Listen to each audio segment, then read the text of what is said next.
శుక్లాం భరధరం విష్ణుం సస్వర్ణం చతుర్భుజం ప్రసన్నవదనం ధ్యాయే సర్వవిఘ్నోపశాంతయే ప్రణో దేవి సరస్వతీ వాచే బిర్వాజనేపతి దీనామమిత్రైవతు గురు బ్రహ్మ గురుర్విష్ణు గురుర్దేవో మహేశ్వరః గురు సాక్షాత్ పరబ్రహ్మ తస్మై శ్రీ గురవే నమో నమః శ్రీ మహాగణాధిపతే నమో నమః శ్రీ సరస్వతీ దేవ్యే నమః శ్రీ గురుభ్యో నమః హరి ఓం.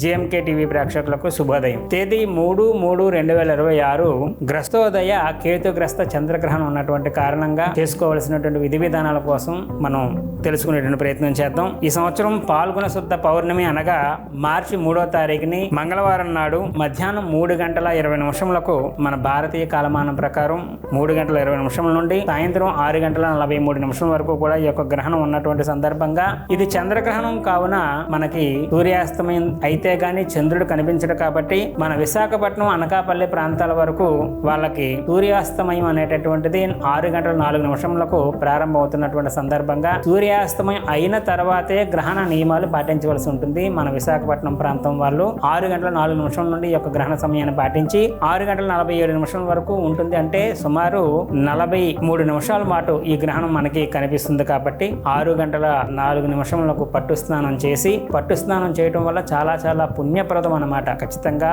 సాధ్యమైనంత మంది పట్టు స్నానం చేసేటటువంటి ప్రయత్నం చేయండి. పట్టు స్నానం తర్వాత విడుపు స్నానం అనేటటువంటి 6:43 తర్వాత చేయవలసి ఉంటుంది. విడుపు స్నానం అనేటటువంటిది శౌచం కోసం, అశౌచం ఏర్పడినటువంటి సందర్భంగా శౌచం కోసం విడుపు స్నానం, పుణ్య సముపార్జన కోసం పట్టు స్నానం చేయటం. పట్టు స్నానం చేసిన తర్వాత ఎవరికి ఏ అనుష్ఠానం ఉంటే అనుష్ఠానాన్ని వాళ్ళు సాధన చేసుకుంటూ ఉండాలి. ఉదాహరణకి యజ్ఞోపవేతం ఉన్నటువంటి వాళ్ళు, ఉపనయన సంస్కారం అయినటువంటి వాళ్ళు ఖచ్చితంగా గాయత్రి మంత్రం ఆ యొక్క 43 నిమిషాల సమయం చేయవలసి ఉంటుంది, అనుష్ఠానం చేసుకోవాలి. అలాగే మీరు ఇంతకు ముందు ఏ మంత్రాన్నైనా అనుష్ఠానం చేసి ఉంటే, మంత్రోపదేశం తీసుకొని ఉంటే వాటన్నిటిని కూడా ఈ సమయంలో మనం చేసుకోవడం వల్ల ఆ శక్తి యొక్క మంత్రం శక్తి చాలా ఎక్కువ రెట్లు పెరుగుతుంది అన్నమాట గ్రహణ సమయంలోని. మాకు ఏం అనుష్ఠానం లేదు అనుకున్నటువంటి వాళ్ళు మీకు ఏ మంత్రం నచ్చితే ఏదో ఒక మంత్రాన్ని మాత్రం ప్రతి ఒక్కరూ పట్టు స్నానం చేసి గనక చెయ్యగలిగితే మనం చేసినటువంటి మంత్రం తాలూకా ఒక్కసారి చేసినటువంటి జప మంత్రం ఏదైతే ఉందో అది 1,000,000 సార్లు చేసినటువంటి దాంతో సమానం. మీరు ఒక్కసారి నమశివాయ అనే పంచాక్షరి జపం చేశారు అంటే అది 1,000,000 సార్లు చేసినటువంటి ఫలితం ఉంటుంది.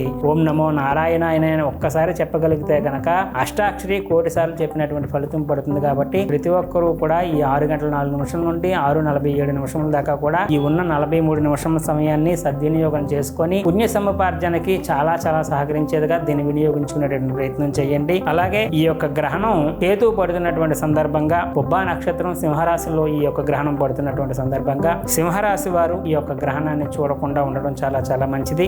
అలాగే సింహరాశితో పాటు కన్యా రాశి వారు, మకర రాశి వారు, వృషభ రాశి వారికి కూడా గ్రహణ దోషం ఉంటుంది. కాబట్టి ఈ 4 రాశుల వాళ్ళు సింహం, కన్య, మకరం, వృషభం ఈ 4 రాశుల వాళ్ళు మర్నాడు ఉదయం తత్సంబంధమైనటువంటి దానాదికలు చేసుకోవడం వల్ల మనకి ఉన్నటువంటి ఇబ్బందులు ఏవైతే ఉన్నాయో దాన్ని తొలగించుకునేందుకు గాను కేజంపావు బియ్యం, కేజంపావు ఉలవలు, పాలు, పెరుగు, ఆవు నెయ్యి, వెండిది సర్పము, వెండి చంద్రబింబము, పంచుపాత్ర మొదలైనటువంటివన్నీ కూడా మరునాడు ఉదయం దేవాలయానికి వెళ్లి బ్రాహ్మణోత్తములకి సంకల్పపూర్వకంగా దానం ఇచ్చుకోవడం వల్ల ఈ యొక్క గ్రహణ దోషాన్ని పూర్తిగా నివారించుకుంటేనకు గాను దాన్ని ఆచరించేటువంటి ప్రయత్నం చేయండి. గ్రహణం విడిచిపోగానే ఎవరైనా మీకు అందుబాటులో దొరికితే వెంటనే అక్కడికక్కడే చేయగలిగితే వెంటనే విడిచిపోగానే స్నానం చేసిన తర్వాత కూడా చేయవచ్చు. అలా వీలు కాని పక్షంలో రాత్రికి ఎవరు దేవాలయాలు తెరవరు కాబట్టి మర్నాడు ఉదయం దేవాలయం తెరిచిన తర్వాత ఈ దానాదికాలు అనేటటువంటి కూడా చేసుకోవలసి ఉంటుంది. దానాదికాలు చేసుకున్న తర్వాత మనం ఇంకా నియమాలు ఏమీ అక్కర్లేదు. కాళ్ళు చేతులు కడుక్కొని శివాలయం దర్శనం చేసుకొని వచ్చేయచ్చు. ఆ రోజు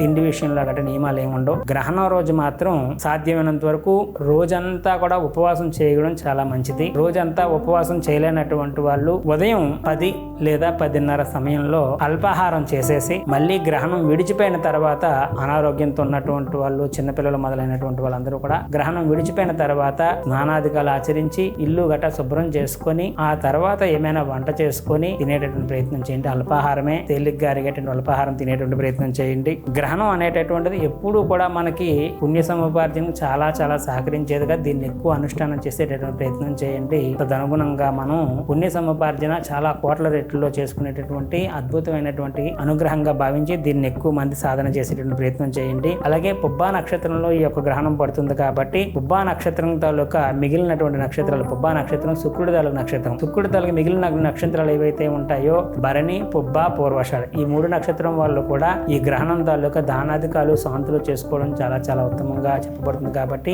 భరణి నక్షత్రం వాళ్ళు కూడా, పూర్వాషాఢ నక్షత్రం వాళ్ళు కూడా ఈ యొక్క దానాధికాలు ఏవైతే ఉంటాయో వాటిని ఆచరించుకోవడం చాలా ఉత్తమంగా చెప్పబడుతుంది. కాబట్టి వాళ్ళు కూడా ఆచరించేటువంటి ప్రయత్నం చేయండి. అలాగే ఈ యొక్క గ్రహణ సమయంలో మన అందరం కూడా గుర్తుంచుకోవాల్సినటువంటిది ఏంటంటే, గర్భిణీలు ఎవరైతే ఉంటారో వాళ్ళు మాత్రం ఆ సమయంలో కదలకుండా ఉండడం గట్రా అలాంటివి ఏం అక్కర్లేదు. కానీ సాధ్యమైనంత వరకు కూడా కిరణాలు ఏవైతే ఉన్నాయో అవి పడకుండా లోపల ఉండడం మంచిది. దానివల్ల ఈ గ్రహణ సమయంలో సాధ్యమైనంత వరకు ఎలాంటి అనారోగ్యస్తులు కూడా నీళ్లు తాగడం గాని, తినడం గాని, ఏమైనా సరే తినడం గాని అట్టి వరుసలోనే చేయకండి. అలాగే గ్రహణం పట్టక ముందే మనం దర్భలు అనేటటువంటివి వేసుకోవడం కూడా సాంప్రదాయంగా అనాదిగా వస్తున్నటువంటి ఆచారం.